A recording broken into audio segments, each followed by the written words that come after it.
Bonjour, je m'appelle Philippe Papart, je suis d'origine belge, j'ai une formation d'historien de l'art et j'aime les jeux de société depuis tout petit.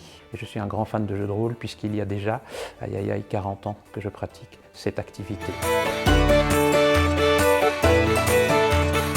Alors le jeu de rôle en fait est une activité ludique dans laquelle on va réunir et des joueurs et un maître de jeu. Les joueurs vont incarner des personnages selon le scénario ou selon l'époque que l'on propose, c'est-à-dire qu'ils vont essayer d'incarner au maximum leur personnage. Que les choses soient claires, il n'y a pas besoin d'avoir des cours de théâtre ou des cours de cinéma, on incarne à la manière dont on a envie d'incarner. Que les choses soient claires aussi, il n'y a pas une question de valeur par rapport à ça, c'est-à-dire qu'en fait on peut très bien interpréter certaines choses et les interpréter d'une manière rigolote. Et donc la personne qui est en face, je dirais, c'est le scénariste, entre guillemets, qu'on appelle le maître de jeu, et c'est lui qui va interagir par rapport aux joueurs, leur présenter des situations, parfois difficiles, parfois compliquées ou parfois très simples, et il va jouer en fait tout ce qu'on appelle les PNJ, personnages non joueurs, donc en fait les rencontres, quelles qu'elles soient. Et dans cette interaction-là, l'idée est évidemment de parvenir à terminer un scénario, donc il y a un but final, mais le but final est découvert au fur et à mesure, c'est justement l'intérêt du jeu. Venez tester, ça vous plaît,